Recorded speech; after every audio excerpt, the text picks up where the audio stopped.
Assalamualaikum warahmatullahi wabarakatuh. Perkenalkan, nama saya Raka Fisauzan. Saya berasal dari prodi akuntansi dengan NIM C1C025112. Nah, di sini saya akan menjelaskan tentang surat pemberitahuan atau SPT dan surat setoran pajak atau SSP. Nah, untuk yang pertama itu topik yang akan saya bahas itu adalah terbelakang pengertian SPT, macam dan fungsi SPT, bentuk dan isi SPT, kewajiban dan pembentukan SPT, batas waktu dan sanksi SPT, pengertian dan fungsi SSP, batas waktu pembayaran SSP, dan kesimpulan. Oke, untuk latar belakang yang pertama itu ada tentang pajak.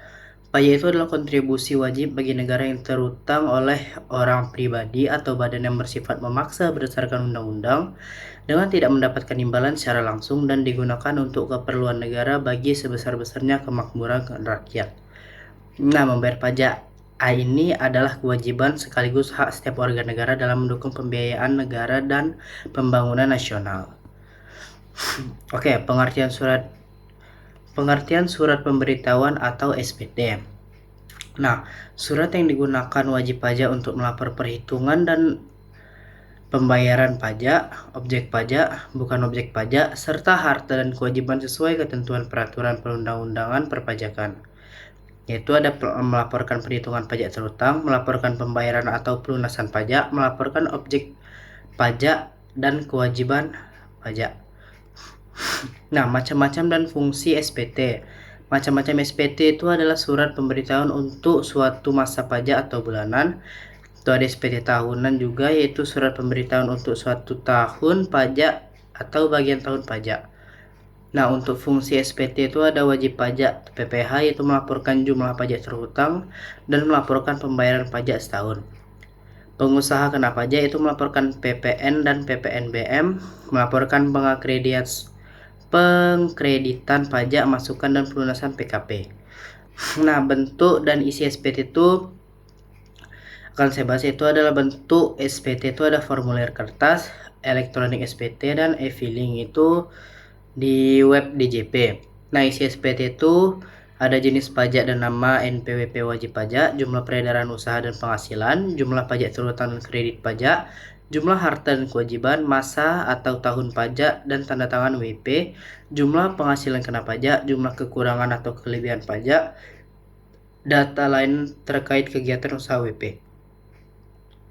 Wajib mengisi dan pembetulan SPT. Nah, wajib mengisi SPT ini ada orang pribadi itu penghasilan melebihi batas PTKP, badan usaha itu PT, CV, koperasi, yayasan, BUMN, BUT yang berkedudukan di Indonesia.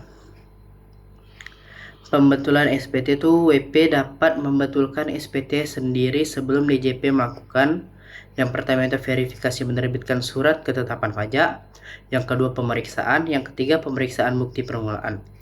Sanksi bunga 2% per bulan jika pembetulan menyebabkan utang pajak bertambah.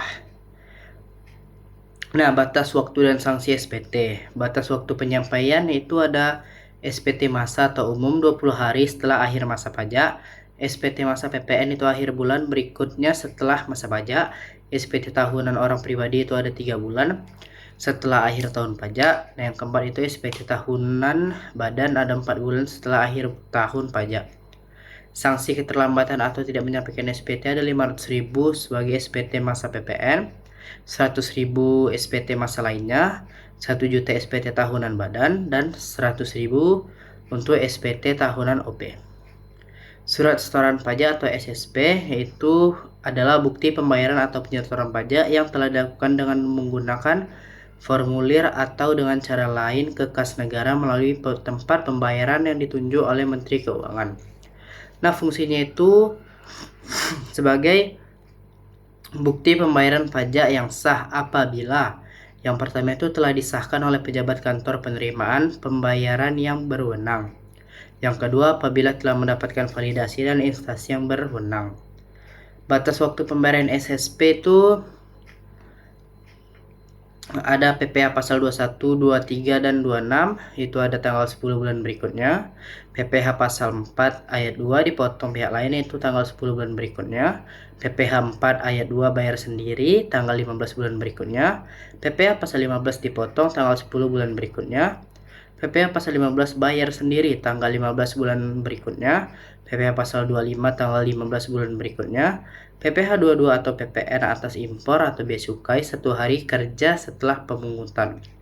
PPh 4 ayat 2 atas tanah dan bangunan itu sebelum akta dan perjanjian ditandatangani.